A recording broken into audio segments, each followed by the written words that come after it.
Good morning, students and my dear friends. I'm Dr. Shalini Shukla, and today is 1st of June 2022, Wednesday. Motivation of the day is a surplus of effort could overcome a deficit of confidence. आज के discussion में हम ये सारे news article cover करेंगे जहाँ पर maximum जो न्यूज़ है वो इंडियन इकोनॉमी से रिलेटेड है, क्योंकि नेशनल स्टैटिस्टिक ऑफिस ने फाइनेंशियल ईयर 22 का डेटा पब्लिश कर दिया है। तो आज के बिजनेस स्टैंडर्ड में जितनी भी न्यूज़ हैं वो इकोनॉमिक ग्रोथ, इकोनॉमिक प्रोग्रेस से रिलेटेड ही हैं। तो सबको हम कलेक्ट करके एक कॉलम में डिस्कस करने की कोशिश करेंगे in order to have the better understanding. तो देख लेते हैं आज का पहला न्यूज़ आर्टिकल जो कि बिजनेस स्टैंडर्ड के पेज नंबर 1 पर दिया हुआ है। India's GDP grows 4.1% in Q1, 8.7% in 2021-22. As per National Statistic Office, Indian economy grew 4.1% in Q4 of financial year 22. Q4 of financial year 22 means जनवरी से लेकर के मार्च तक का क्वार्टर जो रहा, यानी इस कैलेंडर ईयर का जो पहला क्वार्टर है उस क्वार्टर में इंडियन इकोनॉमी की जो जीडीपी ग्रोथ रही वो 4.1% रही, even after the growth was paired by the और weighed by the omicron related restricted and high commodity prices. तो हाई कमोडिटी प्राइसेस और रिस्ट्रिक्शन के बावजूद भी इंडियन इकोनॉमी ने फाइनेंशियल ईयर 22 के Q4 में एक डिसेंट ग्रोथ रेट अचीव की। अगर ओवरऑल जीडीपी ग्रोथ की बात करें फॉर फाइनेंशियल ईयर 22, तो इंडिया की जीडीपी ग्रोथ रेट 8.7% रहा, यानी फाइनेंशियल ईयर 22 में इंडिया ने 8.7% की ग्रोथ रेट से प्रोग्रेस किया, जबकि जो प्रोजेक्शन थे वो कितने थे? प्रोजेक्शन किया था एक्सपर्ट्स ने 8.8% का इन द मंथ ऑफ फरवरी। अगर हम देखें तो 8.8% और 8.7% में कोई बहुत सिग्निफिकेंट डिफरेंस नहीं है, लेकिन कुछ सेक्टर ऐसे रहे जो कि प्री पैंडमिक लेवल से अच्छा या उसके इक्वल में ग्रोथ नहीं कर पाए, जैसे कि trade, hotels, communication services were not be able to achieve the pre-pandemic level of financial year 20। इसके अलावा प्राइवेट फाइनल कंजप्शन जो रहा, प्राइवेट एक्सपेंडिचर जो रहा, उसमें भी डेसेलरेशन देखने को मिला Q4 में। So growth in private final consumption expenditure, private spending decelerated in Q4 to 1.8%, proving to be the weakest link। तो इन सेक्टर्स ने और कुछ पैरामीटर्स ने अच्छी परफॉर्मेंस नहीं दी, शायद जिसकी वजह से जो इंडियन इकोनॉमी है वो 8.8% का टारगेट नहीं अचीव कर पाई। हालांकि अगर गवर्नमेंट एक्सपेंडिचर की बात करें तो government expenditure has growed at 4.8%, जिसकी वजह से जो ओवरऑल ग्रोथ रही वो सपोर्ट रही। तो प्राइवेट जो एक्सपेंडिचर रहा वो कहीं ना कहीं Q4 में कम हुआ, लेकिन इसके बावजूद जो गवर्नमेंट के एक्सपेंडिचर्स थे उन्होंने ओवरऑल इकोनॉमिक ग्रोथ को सपोर्ट किया। गवर्नमेंट का एक्सपेंडिचर 4.8% तक रहा in to the Q4 of financial year 22, जिसकी वजह से जो ग्रॉस फिक्स्ड कैपिटल फॉर्मेशन रहा वो भी एक डिसेंट रेट में रहा। हालांकि बहुत अच्छा नहीं रहा ग्रॉस फिक्स्ड कैपिटल फॉर्मेशन, उसको अगर ओवरऑल देखा जाए तो वो स्लो हुआ up to 5.1% because of the reduction in private final consumption. जो प्राइवेट सेक्टर था उसमें उन्होंने अपने कैपिटल एक्सपेंडिचर के प्लान को पोस्टपोन कर दिया, अपने इन्वेस्टमेंट्स के प्लान को पोस्टपोन कर दिया, कैपेसिटी एक्सपेंशंस के प्लान को पोस्टपोन कर दिया, जिसकी वजह से प्राइवेट जो एक्सपेंडिचर रहा, प्राइवेट इन्वेस्टमेंट रहा वो कम रहा, जिसका इम्पैक्ट हमें इकोनॉमी में इन्वेस्टमेंट या हम कह सकते हैं gross capital formation, less gross capital formation के फॉर्म में देखने को मिला। और अगर आप रेगुलरली न्यूज़ फॉलो कर रहे हैं तो आपने कई बार सुना भी होगा न्यूज़ में कि पर्टिकुलर कंपनी ने अपने कैपिटल एक्सपेंडिचर प्लान को पोस्टपोन कर दिया अप टू 2 ईयर्स। क्यों? क्योंकि उन्होंने कहा मार्केट में डिमांड नहीं है और कैपेसिटी एक्सपेंशन या किसी भी तरह के कैपिटल एक्सपेंडिचर करना इस समय कंट्री के लिए प्रॉफिटेबल, कंपनी के लिए प्रॉफिटेबल नहीं रहेगा। तो बहुत सारी कंपनीज ने, इवन कुछ पीएसयूज ने भी अपने कैपिटल एक्सपेंडिचर प्लान्स को पोस्टपोन किया था। तो ये तो बात रही डिमांड साइड की। अगर सप्लाई साइड को देखा जाए तो manufacturing sector contracted 0.4% in the March quarter due to the supply chain disruption agriculture sector एक ऐसा सेक्टर रहा जिसने एक अच्छी खासी ग्रोथ रेट अचीव करी। सो 4.1% का ग्रोथ रेट हमें देखने को मिला एग्रीकल्चर सेक्टर में, in spite of the projection of a decline in wheat output due to the ongoing heat waves. Construction sector को देखा जाए तो कंस्ट्रक्शन सेक्टर की भी जो ग्रोथ रही वो पॉजिटिव ग्रोथ रही in the March quarter up to 2%. इसका reason because of the government capital push and pickup in the real estate sector. तो Q4 में गवर्नमेंट ने कुछ अपने कैपिटल एक्सपेंडिचर प्लान को पुशअप किया था जिसका इम्पैक्ट हमें कंस्ट्रक्शन सेक्टर में देखने को मिला. तो एक पॉजिटिव ग्रोथ रेट अचीव करी लेबर इंटेंसिव कंस्ट्रक्शन सेक्टर ने. सर्विसेज की बात करी जाए तो सर्विसेज में भी जो आउटपुट रहा वो 5.5% तक स्लो डाउन हुआ, result of a sluggish performance in trade, hotel, communication services, जो कि अभी हमने डिस्कस किया कि ट्रेड, होटल और कम्युनिकेशन सर्विसेज अभी भी अपने प्री पैंडेमिक लेवल पर नहीं पहुंच पाई हैं in spite of so many और so much support by government. Although economist का ये मानना है कि consumption to GDP ratio in the fourth quarter and investment to GDP ratio in the fourth quarter of financial year 22 has been bounce back, जिसका impact हमें financial year 23 के data में या इकोनॉमिक ग्रोथ में देखने को मिल सकता है. Student, if you are aware about the relation between the saving, investment, capital formation, GDP. So you must be able to understand this link. Otherwise बहुत ज़्यादा डिटेल में जाने की ज़रूरत नहीं है. डिस्पोजेबल इनकम और इनकम से डिसाइड होता है कितनी सेविंग होगी, कितने परसेंट सेविंग होगा. Certain percentage of saving leads to formation of in और leads to investment and investment में leads to formation of capital then employment generation. ये एक साइकिल है, वर्चुअस साइकिल, जो कि चलती रहती है इकोनॉमी में. अगर आप थोड़ा सा समझ सकते हैं, थोड़ा सा कोरिलेट कर सकते हैं, तो you might be able to understand कि कंजप्शन कैसे जीडीपी को इम्पैक्ट करता है, इन्वेस्टमेंट कैसे जीडीपी को इम्पैक्ट करता है. कंजप्शन होगा तो डिमांड होगी, डिमांड होगी तो इकोनॉमिक एक्टिविटीज़ होंगी, इकोनॉमिक एक्टिविटीज़ होंगी तो जीडीपी ग्रो करेगी. इसी तरह इन्वेस्टमेंट में भी होता है. हालांकि इन्वेस्टमेंट का इम्पैक्ट जीडीपी पर लॉन्ग टर्म में ज़्यादा देखने को मिलता है, शॉर्ट टर्म में इतना इम्पैक्ट नहीं विजिबल होता है. तो मीडियम टर्म और लॉन्ग टर्म में इन्वेस्टमेंट का इम्पैक्ट जीडीपी पर देखने को मिलता है. इन्वेस्टमेंट होगा, अगर इन्वेस्टमेंट होगा तो एम्प्लॉयमेंट जनरेशन होगा, एम्प्लॉयमेंट जनरेशन होगा तो इनकम होगी, इनकम होगी देन डिस्पोजेबल इनकम होगी, डिमांड होगी then again economic activities will go on. अगर इकोनॉमी में डिमांड है, इन्वेस्टर और प्रोड्यूसर्स विल फील और will have the incentive to produce, will have the incentive to invest, they will invest. If there is no demand, definitely there will be no investment. Overall जो financial year 22 की अगर हम growth की बात करें, economic growth की बात करें, तो this is the infographic. You can just have the glimpse of it. बहुत ज़्यादा याद करने की ज़रूरत नहीं है, बट हाँ कहीं ना कहीं ये कह सकते हैं कि फाइनेंशियल ईयर 22 में जो इकोनॉमिक सिचुएशन रही वो पिछले पैंडेमिक ईयर्स के कंपैरिजन में बेटर रही. This is the quarterly GDP growth. Quarter wise कितना ग्रो किया इंडियन इकोनॉमी ने. Q1 में 21% की ग्रोथ रेट थी, हालांकि क्वार्टर वाइज ये डिक्रीज होते रहे और उसका सीधा इम्पैक्ट जो बताया जा रहा है that is because of the Omicron. Supply side factor बहुत ज़्यादा इम्पैक्ट हुए.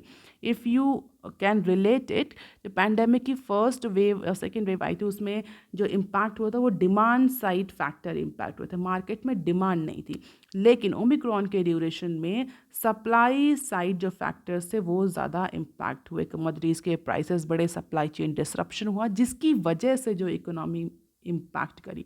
तो अगर Q4 फाइनेंशियल ईयर 21 का देखें तो उस समय Indian economy full flash form में रिकवर कर रही थी, लेकिन जो कोविड की दूसरी वेव आई उसकी वजह से ये स्लो डाउन देखने को मिला. 4.1% का जीडीपी ग्रोथ रहा Q4 में फाइनेंशियल ईयर 22 में. This is the annual GDP growth since financial year 2019. ये बताते हैं 6.5, 3.7. फाइनेंशियल ईयर 21 में इंडियन इकोनॉमी कॉन्ट्रैक्ट करी थी विथ -6.6 और फाइनेंशियल ईयर 22 में वापस से हमें बाउंस बैक देखने को मिल रहा है. ऑल्दो इन्वेस्टमेंट में डिप अभी भी है क्योंकि प्राइवेट सेक्टर जो है वो अभी अनसर्टनिटी की सिचुएशन में है. बहुत ज़्यादा पॉजिटिव सेंटिमेंट्स नहीं है कैपिटल एक्सपेंडिचर और इन्वेस्टमेंट को लेकर के. तो इन्वेस्टमेंट में हमें थोड़ा सा डिप देखने को मिला, मोर स्पेसिफिकली प्राइवेट सेक्टर के केस में. ऑल्दो गवर्नमेंट एक्सपेंडिचर में हमें इंक्रीज देखने को मिल रहा है, क्योंकि गवर्नमेंट एक्सपेंडिचर और गवर्नमेंट कैपिटल एक्सपेंडिचर की वजह से ही जो ओवरऑल इकोनॉमिक ग्रोथ है वो सपोर्ट की है। And this is the sectoral performance. Agriculture has been the robust performer in all the approximately in all the sector except Q3। Q3 को अगर हम छोड़ दें तो सभी क्वार्टर में एग्रीकल्चर सेक्टर ने एक अच्छी परफॉर्मेंस दी है। This green bar indicate the construction sector में केवल Q3 में निगेटिव परफॉर्मेंस दी है। इसके अलावा अगर एग्रीकल्चर सेक्टर को देखा जाए, this light bar indicate the agriculture sector, तो इसने अप्रॉक्सीमेटली सभी क्वार्टर्स में एक स्ट्रॉन्ग परफॉर्मेंस रजिस्टर करी है, चाहे क्वार्टर में 2.2, Q2 में 3.2, Q3 में 2.5 एंड Q4 में 4.1। तो agriculture sector has been the evergreen sector even during the pandemic years also. Manufacturing sector ने Q4 तक आते आते because of the Omicron restriction negative performance register करी है। अगर इसी तरह सर्विसेज की बात करी जाए तो this dark blue line bar indicates a service sector की परफॉर्मेंस भी डिक्रीज हुई है Q1 से आते आते Q4 तक। तो Q1 से स्टार्टिंग तो बहुत अच्छी हुई थी फाइनेंशियल ईयर 22 की, लेकिन जो थर्ड वेव आई उसकी वजह से, उसके रिस्ट्रिक्शंस की वजह से Q4 तक आते आते इंडियन इकोनॉमी ने फिर से कई सारे सेक्टर और कई सारे पैरामीटर पर निगेटिव ग्रोथ रेट रजिस्टर किया। इसी के अलावा जैसा कि हमने डिस्कस किया कि फार्म सेक्टर जो रहा उसकी जो ग्रोथ रेट रही वो Q4 में सबसे अच्छी रही, तो उसी को लेकर एक न्यूज़ है, उसको भी यहीं पर कवर करेंगे हम। Farm sector clocks 4.1% growth in Q4 of financial year 22। As I discussed, or we have seen in the data that India's farm sector grew at healthy, that is 4.1% rate in Q4 of financial year 22, जो कि पिछले साल से approximately 2.8% ज़्यादा growth rate है। और अगर पूरे साल की ग्रोथ रेट की बात करी जाए तो फाइनेंशियल ईयर 21 के कंपैरिजन में फाइनेंशियल ईयर 22 में एग्रीकल्चर सेक्टर, फार्म सेक्टर की जो ग्रोथ रेट रही वो कम रही, दैट इज़ 3%। हालांकि Q4 का कंपैरिजन देखें तो पिछले साल के कंपैरिजन में अच्छा परफॉर्मेंस दिया एग्रीकल्चर सेक्टर ने, लेकिन अगर हम ओवरऑल ईयर का कंपैरिजन करें तो फाइनेंशियल ईयर 23 में जो फार्म सेक्टर था उसमें 3.3% की ग्रोथ थी, जबकि 22 में 3% की ही ग्रोथ रेट अचीव कर पाया agriculture sector, as per the recent data available with Ministry of Statistics and Program Implementation. And this is the agro production estimates or agri production estimates of different crops: wheat, rice, cotton, pulses, oilseed, coarse cereals, sugarcane, jute and mesta. So you can just have the glimpse of it. कितना estimate रहा second advance estimate, third advance estimate और कितना percentage change है। अब देख लेते हैं next clip, वो भी इकोनॉमी से रिलेटेड है। Financial year 22 fiscal deficit at 6.7% versus revise estimates of 6.9। So if you remember financial year 22 में जब बजट प्रेजेंट किया जा रहा था तो उस समय गवर्नमेंट ने 6.8% का फिजिकल डेफिसिट का टारगेट रखा था बजट के टाइम पे। लेटर ऑन उसको रिवाइज कर दिया था 6.9% पे। जिस तरह से गवर्नमेंट एक्सपेंडिचर कर रही थी सब्सिडी पर और बहुत सारी वेलफेयर स्कीम्स पर, उसको देखते हुए गवर्नमेंट ने एंटिसिपेट किया था कि इस बार मतलब फाइनेंशियल ईयर 22 का जो फिजिकल डेफिसिट रहेगा वो 6.9% रहेगा, ना कि 6.8%। But as per the recent data, the union government's fiscal deficit for financial year 22 came at 15.86 trillion. That is 99.7% of revised estimates. Revised estimates कितना था? 6.9. तो 99.7% तक जो रहा, दैट इज 15.86 ट्रिलियन तक यूनियन गवर्नमेंट का फिजिकल डेफिसिट रहा on the back of higher tax revenues and contained capital expenditure. तो कंट्रोलर जनरल ऑफ अकाउंट्स के डेटा के अकॉर्डिंग फाइनेंशियल ईयर 22 में गवर्नमेंट ने कुछ कैपिटल एक्सपेंडिचर के प्लान्स को पोस्टपोन किया था, और इसके अलावा जो टैक्स रहा, हायर टैक्स कलेक्शन रहा because of the high compliances and removal of the technical glitch on Infosys provided interface. तो इन सारे रीजंस की वजह से टैक्स कलेक्शन ज़्यादा हुआ और गवर्नमेंट ने ऑलरेडी कैपिटल एक्सपेंडिचर से कुछ प्लान को पोस्टपोन किया था, जिसकी वजह से जो फिस्कल डेफिसिट रहा वो 6.7% रहा, ना कि 6.9%। I hope that many of you might be knowing what is fiscal deficit. एक और दो लाइन में इसको समझ लेते हैं कि बेसिकली फिस्कल डेफिसिट होता क्या है। तो it is a difference, fiscal deficit is the difference between the government's total expenditure and total receipts excluding the borrowing। तो गवर्नमेंट के पास सीधे भाषा में कितना पैसा आया और उस पैसे में से गवर्नमेंट ने कितना खर्च किया, what is the expenditure of the government. अगर गवर्नमेंट का जो एक्सपेंडिचर है गवर्नमेंट के रेवेन्यू से ज़्यादा हो रहा है तो वो डेफिसिट की सिचुएशन है, मतलब हमारे पास इनकम कम है, हम खर्च ज़्यादा कर रहे हैं, तो वो हमारा डेफिसिट हो जाएगा, वो डेफिसिट की सिचुएशन होगी। अगर हमारा रेवेन्यू ज़्यादा है, मतलब हमारी इनकम ज़्यादा है और हम कम खर्च कर रहे हैं, गवर्नमेंट कम खर्च कर रही है, तो that will called as a surplus situation. तो most of the cases Indian economy में मोस्ट ऑफ द टाइम जो गवर्नमेंट होती है वो फिस्कल डेफिसिट की सिचुएशन में होती है। इट मीन्स रेवेन्यू कम होती है, रिसीट्स कम होती है, एक्सपेंडिचर ज़्यादा होता है। So fiscal deficit occurs when this expenditure exceed the revenue generated. And the fiscal deficit serve as an indicator of how well the government is managing its finances। हालांकि हर बार फिस्कल डेफिसिट निगेटिव नहीं consider किया था। अगर fiscal deficit हो रहा है up to a manageable extent तो ये माना जाता है गवर्नमेंट जो है वो एक्सपेंडिचर ज़्यादा कर रही, इकोनॉमी को एक्सपेंड करने की कोशिश कर रही है। लेकिन अगर fiscal deficit beyond manageable level होता है, in that case it is not considered as a good for economy, क्योंकि ये इकोनॉमी पर डेट को इंक्रीज करता है। हालांकि फिस्कल डेफिसिट का मतलब ये नहीं होता कि गवर्नमेंट हर बार डेट लेगी या लोन लेगी ही लेगी, बट येस अगर कंटिन्यूसली फिस्कल डेफिसिट हो रहा है तो कहीं ना कहीं ये इंक्रीज ये इंडिकेट होता है कि शायद इकोनॉमी में जो जीडीपी और डेट रेशियो है वो कंटिन्यूसली बढ़ रहा है। तो डेफिसिट मीन्स एक्सपेंडिचर और रेवेन्यू के बीच में जो डिफरेंस होता है या शॉर्टफॉल होता है जो। तो फाइनेंशियल ईयर 22 के लिए गवर्नमेंट ने 6.9% का फिस्कल डेफिसिट का टारगेट रखा था, लेकिन अच्छे टैक्स कलेक्शन की वजह से और कम कैपिटल एक्सपेंडिचर की वजह से गवर्नमेंट का जो एक्चुअल फिस्कल डेफिसिट रहा वो 6.7% का रहा। And this is the record of infographics about the different receipts and different expenditure, revenue expenditure, capital expenditure and fiscal deficit and non-tax revenue, tax revenue, non-debt receipts। तो you just have the glimpse of it, ये ज़्यादा याद करने की ज़रूरत नहीं है। आप देख सकते हैं कि क्या क्या कैलकुलेशन में आता है जब गवर्नमेंट डेफिसिट फिस्कल या फाइनेंशियल फिस्कल डेफिसिट को कैलकुलेट करती है। तो अब देख लेते हैं next clip. Core sector output rises 8.4 in April। So output of the 8 core infrastructure industries, कौन कौन सी हैं 8 core infrastructure industries या sector?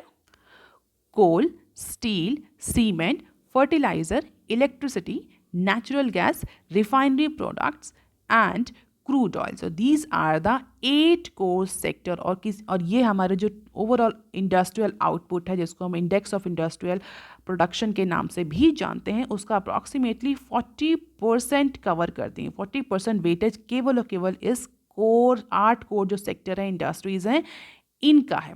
तो इनकी परफॉर्मेंस को देख करके थोड़ा सा ये एंटिसिपेट किया जाता है कि इकोनॉमी में जो मैन्युफैक्चरिंग सेक्टर है, इंडस्ट्रियल जो प्रोडक्शन है वो किस डायरेक्शन में जा रहा है। We can have the gauge on the manufacturing sector just by looking the these 8 core sector. तो अप्रैल के डेटा के according the output of 8 core infrastructure industry increases to 6 month high of 8.4% year on year basis in the month of April. तो इस year के अप्रैल के महीने में जो 8 कोर सेक्टर हैं उनकी परफॉर्मेंस पिछले साल के कंपैरिजन में 8.4% तक इंक्रीज हुई है। एंड दिस पर्टिकुलर इंक्रीज और growth is sharply led by the jump in coal output. तो जो कोल आउटपुट जिसको गवर्नमेंट अभी प्रमोट कर रही है because of the coal shortage, उसकी वजह से अप्रैल के मंथ में हमें ये 8 जो कोर सेक्टर हैं, इनके आउटपुट में इंक्रीज देखने को मिल रहा है। The growth in these 8 core sector was 62.6% in the month of April last year due to the low base effect caused by the pandemic induced lockdown। तो फाइनेंशियल ईयर 21 में 8 core sector का जो output रहा वो approximately जो growth रही वो 62.6% रही। और इसमें ऐसा उस समय if you are regularly following तो हमने उस समय भी डिस्कस किया कि जो लो बेस इफेक्ट था पैंडेमिक की वजह से पिछले साल, उसकी वजह से ये इम्पैक्ट हमें ज़्यादा देखने को मिल रहा था। हालांकि इस बार गवर्नमेंट की जो स्कीम्स हैं कोल आउटपुट को लेकर के, कोल डायरेक्शंस को लेकर के, कोल के प्रोडक्शंस को लेकर के, उसकी वजह से 8 कोर सेक्टर में 8.4% का इंक्रीज देखने को मिल रहा है। इसके अलावा क्रूड ऑयल और स्टील को अगर देखा जाए, इन दो सेक्टर ने निगेटिव परफॉर्मेंस रजिस्टर करी है इन the month of April. Crude oil के केस में हम सभी को पता है कि because of the increasing international prices, steel के केस में भी सेम ट्रेंड हमें देखने को मिल रहा है। स्टील के भी प्राइसेस जो हैं वो भी इंक्रीज हो रहे हैं, जिसकी वजह से क्रूड ऑयल और स्टील सेक्टर के अलावा जो अदर 6 सेक्टर्स हैं उन्होंने पॉजिटिव परफॉर्मेंस रजिस्टर करी है ईयर ऑन ईयर बेसिस पर इन the month of April. So this is the sector wise breakup for the month of अप्रैल। हम देख सकते हैं कोल 28.8% से इंक्रीज हुआ है, और इसी कोल की वजह से जो हमें 8 कोर सेक्टर इनमें ओवरऑल ग्रोथ देखने को मिल रही है कलेक्टिवली। लेकिन क्रूड ऑयल और स्टील में निगेटिव ग्रोथ है एक्सेप्ट अदर सेक्टर। तो coal, natural gas, refinery, fertiliser, cement, electricity सब ने पॉजिटिव ग्रोथ रजिस्टर करी है in comparison to the last year. And this is the core sector growth from May 21 to April 22। हम देखते हैं बहुत ज़्यादा फ्लक्चुएशन देखने को मिल रहे हैं, क्योंकि लेबर इंटेंसिव सेक्टर है, कॉन्टैक्ट इंटेंसिव सेक्टर है, तो बहुत ज़्यादा इम्पैक्ट पड़ता है कोविड के रिस्ट्रिक्शंस का ग्रोथ पर कोर सेक्टर। इसके अलावा डिमांड से डायरेक्टली रिलेटेड है, चाहे वो स्टील हो, क्रूड ऑयल और प्राइस डिमांड का भी बहुत ज़्यादा इम्पैक्ट पड़ता है। That is why these core sectors are generally called as a major indicator of economic growth. अगर इस कोर सेक्टर की ग्रोथ या कॉन्ट्रैक्शन को देख करके ये एनालाइज किया जा सकता है कि इंडियन इकोनॉमी में मैन्युफैक्चरिंग सेक्टर किस डायरेक्शन में जाएगा। अब देख लेते हैं article number 2 that is given on page number 4 of Business Standard. Revenue spend may be cut to limit the slippage. So central government will make every effort to cut the revenue expenditure to compensate the impact of over 1.5 trillion on account of the measures announced to rein the inflation। और इस समय RBI और central government और union government दोनों ही एक साथ मिलकर के काम कर रहे हैं इन्फ्लेशन को कंट्रोल करने के लिए। और रिसेंटली मिस्टर सोमनाथन ने बिजनेस स्टैंडर्ड को भी बोला है कि गवर्नमेंट हर वो सारे एफर्ट करेगी जिससे कि रिवेन्यू एक्सपेंडिचर को कट डाउन किया जा सके as it is necessary after the excise duty cut and custom duty. तो जो रिसेंटली क्रूड ऑयल पर एक्साइज ड्यूटी और कई सारे प्रोडक्ट्स पर कस्टम ड्यूटी को रिड्यूस किया गया है, उसका इम्पैक्ट, उसका जो बर्डन इकोनॉमी पर आने वाला था वो अप्रॉक्सीमेटली 1.5 ट्रिलियन का आने वाला था। अगर आपने न्यूज़ फॉलो करी और रेगुलरली आप न्यूज़ सुन रहे हैं तो उसके इम्पैक्ट को रिड्यूस करने के लिए गवर्नमेंट जो है वो अदर सेक्टर से रिवेन्यू एक्सपेंडिचर को कट डाउन करेगी, जिससे कि जो फिजिकल डेफिसिट है वो बहुत ज़्यादा इम्पैक्ट ना हो। So we have a choice between two and we hope to curtail the revenue spending to avoid the additional borrowing. तो गवर्नमेंट ज़्यादा डेट नहीं लेना चाहते, ज़्यादा बोरोइंग नहीं करना चाहते, तो अदर सेक्टर्स में जो रेवेन्यू एक्सपेंडिचर्स हैं गवर्नमेंट उसको कंट्रोल करेगी in order to compensate this excise duty cut and custom duty cut and to bear the burden of 1.5 trillion. And the finance secretary said a higher nominal gross GDP than estimated has led to a lower deficit at 6.7% of GDP rather than 6.9। तो recent जो data publish हुआ है उस पर अपने opinion को देते हुए उन्होंने बोला है कि जो हायर नॉमिनल ग्रॉस जीडीपी हुई उसकी वजह से जो ये हमें फिजिकल डेफिसिट का टारगेट है ये कम, या फिजिकल डेफिसिट है वो कम दिख रहा है in comparison to the revised estimate. So this is finance secretary's word. India's gross domestic product growth on expected line, and he is also anticipating कि इस फाइनेंशियल ईयर में भी इंडियन इकोनॉमी जो है इसी प्रोग्रेस से ग्रो करेगी, और फिजिकल डेफिसिट को लोअर करने के लिए रेवेन्यू एक्सपेंडिचर्स को भी कंट्रोल किया जाएगा. Physical deficit lower due to the change in GDP denominator. हालांकि उनका ये भी ओपिनियन है कि फाइनेंशियल ईयर 23 के लिए जो एफडी के टारगेट रखे हैं फिजिकल डेफिसिट के, that is difficult to achieve, क्योंकि जिस तरीके से गवर्नमेंट सब्सिडी टैक्स एग्जम्पशंस दे रही है उसके अकॉर्डिंग इस बार का जो टारगेट है वो ब्रीच होगा. Although capital expenditure has been picked up in financial year 22, जिसकी वजह से जो इकोनॉमिक ग्रोथ रही फाइनेंशियल ईयर 22 की वो डिसेंट ग्रोथ रेट रही हमारे फाइनेंस सेक्रेटरी के अकॉर्डिंग. ऑल्दो ये भी क्वेश्चन पूछा गया कि अगर फिजिकल डेफिसिट इंक्रीज हो रहा है फाइनेंशियल ईयर 23 इस फाइनेंशियल ईयर में, तो उनके अकॉर्डिंग क्या गवर्नमेंट बोरोइंग पर जाएगी. तो अभी तक कोई बोरोइंग का डिसीजन फिलहाल गवर्नमेंट ने नहीं लिया है as per the finance secretary. इसी से रिलेटेड एक और न्यूज़ है. IMF may lower growth forecast. So, International Monetary Fund may revise the India's GDP growth forecast for financial year 20 for calendar year 22 to below 8.2% as per the IMF official. और उनका ये कहना है कि वो हाई फ्रीक्वेंसी इंडिकेटर्स को watch कर रहे हैं, and it is just that growth was lower in the last quarter than that was anticipated, so we can go for lowering the India's GDP forecast. So अभी Q4 और financial year 22 और complete financial year 22 का data publish हुआ है, उसको देखते हुए high frequency indicator को देखते हुए IMF का ये कहना है कि IMF अगर इसी तरह से सिचुएशन रही तो इंडिया की जो जीडीपी फोरकास्ट है कैलेंडर ईयर 22 के लिए उसको लोअर कर सकता है. IMF had cut India's GDP growth projection for financial year 22 to 8.2% from 9%. तो ऑलरेडी एक बार जो स्लैश डाउन है वो हो चुका है. पहले कैलेंडर ईयर 22 के लिए, यानी इस कैलेंडर ईयर के लिए IMF ने इंडिया की जो जीडीपी फोरकास्ट करी थी वो 9% की करी थी. लेटर ऑन उसको रिड्यूस करके 8.2 कर दिया. अब भी IMF का ये कहना है कि अभी भी अगर ये सिचुएशन कंटिन्यू रहती है तो IMF दोबारा से इंडिया की जो जीडीपी फोरकास्ट है 8.2% उससे रिड्यूस कर सकता है. एक इवेंट में IMF के ऑफिशियल ने ये इंडिकेशन दिए.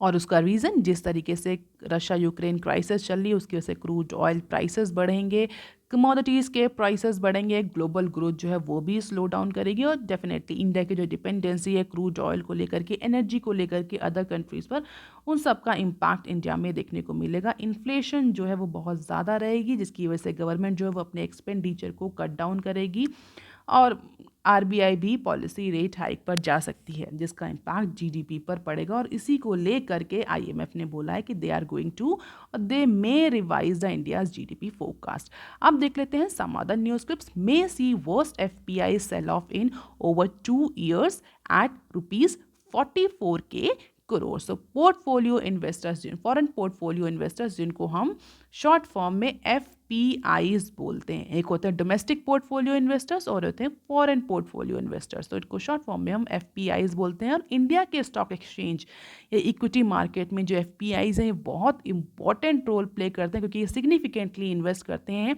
किसी भी इमर्जिंग इकॉनमी में. क्यों इमर्जिंग इकॉनमी में इन्वेस्ट करते हैं? क्योंकि इमर्जिंग इकॉनमी में जनरली जीडीपी ग्रोथ जो होती है वो हायर होती है, इंक्रीजिंग होती है, तो रेट ऑफ रिटर्न अच्छे होते हैं. But recently, because of the number of global situation, doldrum situation, India में FPI सेलिंग देखने को मिल रहा है जिसकी वजह से जो इक्विटी मार्केट है वो बहुत ज़्यादा फ्लक्चुएट कर रहा है. And as per the recent projection the FPIs continue their selling spree in the month of May also and pulling out approximately 44K crore. तो मई में भी ये जो ट्रेंड है ये कंटिन्यू रहा होगा ऐसा प्रोजेक्शन किया जा रहा है, और अप्रॉक्सीमेटली 44,000 करोड़ यानी $5.7 बिलियन जो हैं वो पुल ऑफ हुए हैं थ्रू FPIs ओनली। इसका मतलब 44,000 करोड़ के जो फॉरेन पोर्टफोलियो इन्वेस्टर्स हैं वो इंडिया की इक्विटी मार्केट में सेल आउट करके एग्जिट कर चुके हैं because of the number of reason. अगर आप रेगुलरली फॉलो कर रहे हो तो आपको पता होगा कि स्टैगफ्लेशन की सिचुएशन कंडीशंस को को लेकर के जो यूएस गवर्नमेंट थी वो बहुत ज़्यादा चिंता में थी, जिसकी वजह से यूएस फेडरल रिजर्व ने एग्रेसिवली मॉनेटरी पॉलिसी टाइटनिंग करी है। और मॉनेटरी पॉलिसी टाइटनिंग मतलब इंटरेस्ट रेट इंक्रीज किए हैं, और इंटरेस्ट रेट अगर इंक्रीज हुए हैं यूएसए में तो definitely better growth prospects are there, और if we say equal growth prospects और with lesser risk in USA is available. इसी वजह से जो एफपीआईज हैं वो इंडिया से अपना इन्वेस्टमेंट सेल करके वापस से यूएस में इन्वेस्ट कर रहे हैं, क्योंकि वहाँ पर उन्हें अच्छा रेट ऑफ रिटर्न मिलेगा because of the increasing interest rate. अगर अच्छा रेट ऑफ रिटर्न नहीं भी मिलेगा, इक्वल रेट ऑफ रिटर्न मिल रहा, तो वहाँ पर उनको लेस रिस्क एक्सपोजर होगा in comparison to have the exposure into any emerging economies equity market. और ऐसा कहा जा रहा है कि मई में अप्रॉक्सीमेटली इतने 44,000 करोड़ के जो फॉरेन पोर्टफोलियो इन्वेस्टर्स हैं वो इंडियन इक्विटी मार्केट से एग्जिट कर चुके हैं। And this is the performance since March 22 to October 21। और ये जो ट्रेंड है ये कंटिन्यूअसली चला ही जा रहा है, और ऐसा एंटिसिपेट किया जा रहा है कि आगे भी रहेगा जब तक कि जो ग्लोबल सिचुएशन है वो कंट्रोल नहीं होती, इन्फ्लेशन कंट्रोल नहीं होती, कमोडिटीज़ के प्राइसेस कंट्रोल में नहीं होते। अब देख लेते हैं next clip, India better place to face inflation CEA. So as per our chief economic advisor V. Ananta Nageshwaran, India faces the continued risk of inflation. अभी भी और आगे आने वाले टाइम में भी इन्फ्लेशन कुछ टाइम तक कंटिन्यू रहेगी, लेकिन अगर हम इंडियन इकोनॉमी को अदर काउंटर पार्ट इकोनॉमी से कंपेयर करें तो इंडिया जो है वो बेटर पोजीशन में है to counter the risk of stagflation और inflation. So stagflationary risk to India is quite low compare to the other countries. एक मीडिया ब्रीफिंग में कहा जब फाइनेंशियल ईयर 22 का जो डेटा था और जीडीपी का जो डेटा था वो रिलीज हो रहा था, उस पर्टिकुलर इवेंट में जो हमारे CEA चीफ इकोनॉमिक एडवाइजर उनका ये कहना है कि इंडिया की जो प्रॉब्लम है इन्फ्लेशन को हैंडल करने में, that is not the isolated problem. ये इन्फ्लेशन की प्रॉब्लम कंट्री में ग्लोब में अप्रॉक्सीमेटली हर कंट्री फेस कर रहा है, लेकिन इंडिया की जो पोजीशन है फिस्कल और मॉनेटरी अथॉरिटीज़ जो हैं वो जिस तरीके से वो कंट्रोल किए हैं सिचुएशन को, इंडिया जो है वो बेटर पोजिशन में है in comparison to the other country. Stagflation का रिस्क इंडिया में लो है। What is stagflation? Stagflation is the phase when the economy faces moderation in GDP growth rate as well as the high inflation. Generally ये कहा जाता है कि जैसे inflation बढ़ती है GDP भी बढ़ती है, और that is why there is always a trade off कि गवर्नमेंट कितना है, RBI कितने इन्फ्लेशन पे कितना GDP चाहती है। लेकिन स्टैगफ्लेशन एक ऐसी सिचुएशन होती है कि इन्फ्लेशन तो होती है और बढ़ भी रही होती है, लेकिन GDP जो है वो उसके साथ में नहीं इंक्रीज हो, GDP मॉडरेट रहती है और इन्फ्लेशन जो है वो कंटिन्यूअसली इंक्रीज होती रहती है। This situation is called as a stagflation situation, और किसी भी इकोनॉमी के लिए this is the nightmare. So India's real GDP grew by 8.7% for the year ending on March 31, यानी फाइनेंशियल ईयर 22 में जो इंडिया की GDP रही वो 8.7% रही, compare with the contraction in 6.6% last year जो कॉन्ट्रैक्शन था उसके बावजूद भी। और इस सारे डेटा को देखते हुए कहा जा सकता है कि यस, इंडियन इकोनॉमी जो है वो थोड़ा सा ग्रोथ प्रोग्रेस में कम है, लेकिन बेटर प्लेस है in comparison to the other countries. अब देख लेते हैं next clip, IMD ups monsoon forecast for 103% on average. So this is a good projection for Indian agriculture sector. हमने देखा है कि जिस तरीके से एग्रीकल्चर सेक्टर ने परफॉर्मेंस दी है पैंडेमिक ईयर्स में और अभी भी, उसको देखते हुए ये जो अपडेट है मेट्रोलॉजिकल डिपार्टमेंट का, this is good news for agriculture or farm sector. So as per the IMD long period average LPA from 99% of LPA predicted in the month of April because of the La Nina condition, now it is expected to be more than 100. तो average से थोड़ा सा ऊपर projection किए हैं 4 month of monsoon season. और इसका reason La Nina. Those who are preparing for UPSC, they must be knowing about La Nina or El Nina. And this could have a positive impact on retail inflation rate as galloped to 95 months high in the month of April. तो ऐसा कहा जा रहा है कि अगर ये जो फोरकास्ट के अकॉर्डिंग रेन होती है, इसका इम्पैक्ट एग्रीकल्चर प्रोडक्टिविटी पर पड़ेगा। प्रोडक्शन अच्छा होगा तो शायद इसका इम्पैक्ट हमें इन्फ्लेशन पर पॉजिटिव देखने को मिले। जो इन्फ्लेशन पिछले 95 सालों से सबसे ज़्यादा चल रही है, वो इस प्रोडक्टिविटी की वजह से थोड़ा सा मॉडरेट हो, ऐसा एंटिसिपेट किया जा रहा है। अब देख लेते हैं nextly, premiums for flagship government insurance scheme raised. जैसा कि हमने डिस्कस भी किया है कई बार कि जिस तरीके से गवर्नमेंट एक्सपेंडिचर बढ़ा रही है, सब्सिडी एक्सपेंडिचर, वेलफेयर स्कीम्स में एक्सपेंडिचर कर रही है, एक्साइज ड्यूटी, कस्टम ड्यूटी को रिड्यूस कर रही है, इसको देखते हुए ये तो एंटिसिपेट था कि गवर्नमेंट कहीं ना कहीं से या तो रिवेन्यू एक्सपेंडिचर को कम करेगी कि अपने सोर्सेज को, जो रिवेन्यू सोर्सेज है उनको इंक्रीज करेगी। अभी हमने पहले की न्यूज़ में डिस्कस किया कि हमारे जो फाइनेंस सेक्रेटरी हैं उन्होंने बोला है government will reduce the revenue expenditure. अब एक और न्यूज़ है जिसमें गवर्नमेंट जो इंश्योरेंस, फ्लैगशिप इंश्योरेंस स्कीम है गवर्नमेंट की, उसका जो प्रीमियम है वो गवर्नमेंट ने इंक्रीज कर दिया है। Central government has raise the premium for its flagship insurance scheme, that is Pradhan Mantri Jeevan ज्योति बीमा योजना एंड प्रधानमंत्री सुरक्षा बीमा योजना। तो फर्स्ट 7 ईयर में पहली बार ऐसा हुआ कि गवर्नमेंट ने या सेंट्रल गवर्नमेंट ने जीवन ज्योति और सुरक्षा बीमा योजना के जो प्रीमियम है उनको इंक्रीज किया है। And this is due to the long standing adverse claim experience and to make them economically viable. तो इन दोनों ही स्कीम्स में कुछ बहुत ज़्यादा क्लेम देखने को मिल रहा था और कई बार ऐसा था कि फ्रॉडुलेंट क्लेम्स भी थे। तो जो स्कीम्स थी that was not the economically viable और गवर्नमेंट के पास अभी फ़िलहाल के लिए इतना फंड नहीं था कि गवर्नमेंट खुद से फंडिंग करे। इसी वजह से गवर्नमेंट ने इन स्कीम्स को वायबल रखने के लिए जो प्रीमियम है वो रिवाइज कर दिया है। The premium for PMJJBY would increase from 330 to 436 और जो PMSBY यानी जो सुरक्षा बीमा योजना है उसका जो प्रीमियम 12 रुपए था उसको बढ़ा करके 20 रुपए कर दिया। तो दोनों ही स्कीम का प्रीमियम बढ़ा दिया just to make them economically viable in order to deal with the fraudulent claim and long-standing adverse impact of the claim settlement experience. So that is all for today, students. If you want lecture PDF, you can join my Telegram channel. You can also follow me on other social media platforms. If you have any query and suggestion, you can write on comment section below. Please like, share and subscribe. Thank you.